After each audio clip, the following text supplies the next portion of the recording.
Assalamualaikum warahmatullahi wabarakatuh. Perkenalkan, nama saya Zalfa Sasabil Kiari dari kelas 10 Manajemen Perkantoran. Hari ini saya akan mempresentasikan tentang lingkungan dan fasilitas kantor. Yang pertama, ada pengertian lingkungan kantor. Lingkungan kantor adalah segala sesuatu yang ada di sekitar perusahaan atau organisasi yang mempengaruhi dirinya dalam melaksanakan tugas-tugasnya, baik secara langsung maupun tidak langsung. Yang mana pengertian lingkungan kantor atau tempat kerja adalah lingkungan yang gesit yang dirancang untuk membantu karyawan berkolaborasi dan berfungsi sebagai satu kelompok. Dengan adanya lingkungan kantor, karyawan mendapatkan akses ke ruang kantor tradisional dengan tata letak yang fleksibel. Lalu ada macam-macam lingkungan kantor. Terdapat dua jenis lingkungan kantor, yaitu satu, lingkungan fisik kantor, dan dua, lingkungan sosial kantor.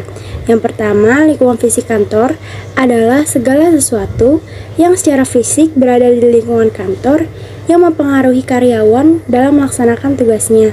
Yang kedua, ada lingkungan sosial kantor adalah suatu hal yang menunjukkan pada hubungan antar orang yang terlibat dalam kantor. Lalu, ada faktor lingkungan fisik kantor. Yang pertama, ada pewarnaan. Yang kedua, ada penerangan. Yang ketiga, ada udara. Yang keempat, suara keras. Yang kelima, ruang gerak. Yang keenam, kebersihan kantor. Yang pertama, ada pewarnaan. Masalah warna dapat berpengaruh terhadap karyawan di dalam melaksanakan pekerjaan. Akan tetapi, banyak perusahaan yang kurang memperhatikan masalah warna. Pewarnaan pada dinding kantor hendaknya mempergunakan warna orange, warna biru, warna putih, dengan warna-warna yang lembut lainnya.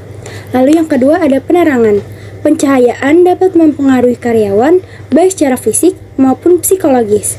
Secara fisik, tidak memadainya pencahayaan dapat meningkatkan kelelahan dan para karyawan akibat dari ketegangan mata yang berlebihan.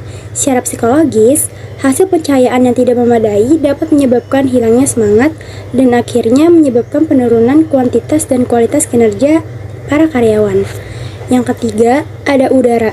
Di dalam ruangan kerja, karyawan dibutuhkan udara yang cukup, di mana dengan adanya pertukaran udara yang cukup akan menyebabkan kesegaran fisik bagi para karyawan. Yang keempat, ada suara keras. Suara bising sangat diperhatikan karena dapat mengganggu kesenangan kerja, merusak pendengaran, dan dapat menimbulkan miskomunikasi. Yang kelima, ada ruang gerak. Dalam suatu perusahaan, hendaknya karyawan yang bekerja mendapat tempat yang cukup untuk melaksanakan pekerjaannya. Yang keenam, ada kebersihan kantor. Kebersihan kantor dapat menciptakan lingkungan kantor yang bersih, rapi, dan bersahaja, sehingga karyawan pun dapat merasa nyaman dalam melaksanakan tugas-tugasnya. Lalu, ada komunikasi lingkungan sosial kantor. Yang pertama, ada komunikasi formal, lalu ada komunikasi informal, dan ada juga komunikasi eksternal, komunikasi internal. Lalu yang kelima, ada komunikasi vertikal dan komunikasi horizontal. Yang pertama, ada komunikasi formal. Komunikasi ini dilakukan dalam situasi formal sehingga bahasanya pun harus merujuk pada kondisi formal. Yang kedua, ada komunikasi informal. Komunikasi ini terjadi dalam hubungan keseharian, baik antar sejawat maupun dengan bawahan. Yang ketiga, ada komunikasi eksternal. Komunikasi ini terjadi antar pihak lembaga, kantor dengan pihak-pihak di luar lembaga kerja. Yang keempat, ada komunikasi internal. Komunikasi ini melibatkan orang-orang yang masih terdapat dalam lingkup suatu kantor atau pekerjaan. Yang kelima, ada komunikasi vertikal. Komunikasi ini merujuk pada kedudukan dalam organisasi, seperti dari atasan ke bawahan. Lalu yang keenam, ada komunikasi horizontal. Komunikasi ini terjadi antar teman sejawat. Lalu, ada fasilitas kantor. Fasilitas kantor adalah sarana pendukung dalam aktivitas perusahaan berbentuk fisik dan digunakan dalam kegiatan normal perusahaan, memiliki jangka waktu kegunaan yang relatif permanen, dan memberikan manfaat untuk masa yang akan datang. Semakin besar aktivitas suatu kantor, maka semakin lengkap pula fasilitas kantor yang dibutuhkan. Lalu ada pengadaan fasilitas kantor. Proses pengadaan fasilitas kantor dapat dilakukan melalui prakualifikasi atau melalui lelang. Dan pasca kualifikasi itu tidak melalui lelang atau penunjukan langsung. Biasanya dilakukan oleh instansi-instansi pemerintah yang memerlukan pengadaan fasilitas kantor dalam jumlah besar dan tidak sanggup dilakukan sendiri oleh instansi tersebut, sehingga harus melibatkan orang lain. Lalu, ada jenis contoh fasilitas kantor. Yang pertama ada sarana kantor. Contoh perabotan kantor, peralatan kantor, mesin kantor, perawatan kantor, dan interior kantor. Yang kedua ada prasarana kantor.